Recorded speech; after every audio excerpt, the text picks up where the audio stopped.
एक छोटे से शहर की भीड़भाड़ वाली बाजार में रमेश नाम का एक गोलगप्पे वाला अपनी रेहड़ी लगाता था। उसके गोलगप्पे पूरे इलाके में मशहूर थे, लेकिन रमेश की एक बहुत बड़ी कमजोरी थी। वह बहुत ज़्यादा लालची था।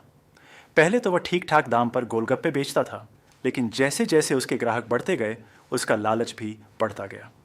वह गोलगप्पों की कीमत हर हफ्ते थोड़ा थोड़ा बढ़ाने लगा और गोलगप्पों में आलू और चने भी कम डालने लगा।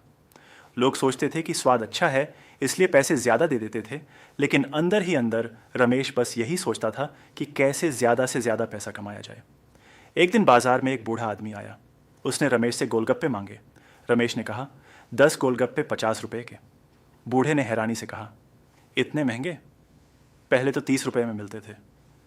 रमेश हंसते हुए बोला, अगर खाने हैं तो खाओ, नहीं तो आगे बढ़ो, मेरे पास और भी ग्राहक हैं। बूढ़े आदमी ने चुपचाप पैसे दिए और गोलगप्पे खाने लगा, लेकिन जाते जाते उसने रमेश से कहा, बेटा, लालच कभी अच्छा नहीं होता।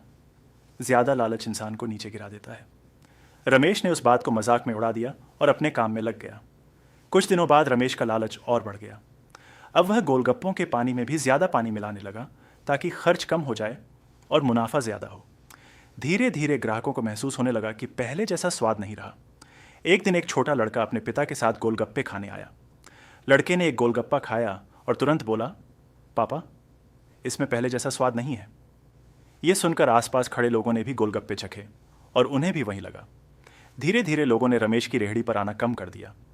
जहां पहले उसकी रेहड़ी के सामने लंबी लाइन लगती थी, अब वहां मुश्किल से 2-3 ग्राहक ही आते थे। रमेश को समझ नहीं आ रहा था कि अचानक ऐसा क्या हो गया। वह रोज सोचता कि शायद कल ज्यादा ग्राहक आएंगे, लेकिन हर दिन उसकी कमाई कम होती जा रही थी। एक दिन वही बूढ़ा आदमी फिर से वहां से गुजरा। उसने खाली पड़ी रेहड़ी देखी और रमेश से पूछा, क्या हुआ बेटा, आजकल ग्राहक नहीं आते?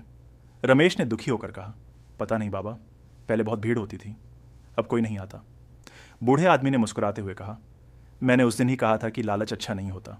जब तुमने दाम बढ़ाए और चीज़ें कम करनी शुरू की, तब लोगों का भरोसा टूट गया। व्यापार में सबसे ज़रूरी चीज़ पैसा नहीं, भरोसा होता है। रमेश को अपनी गलती का एहसास होने लगा। अगले ही दिन उसने फैसला किया कि अब वह ईमानदारी से काम करेगा। उसने गोलगप्पों में भरपूर आलू और चने डालना शुरू किया। पानी भी पहले जैसा स्वादिष्ट बनाया और दाम भी कम कर दिए। धीरे धीरे लोगों को फिर से उसके गोलगप्पों का स्वाद पसंद आने लगा और उसकी रेहड़ी पर दोबारा भीड़ लगने लगी। इस बार रमेश ने ठान लिया था कि वह कभी लालच नहीं करेगा।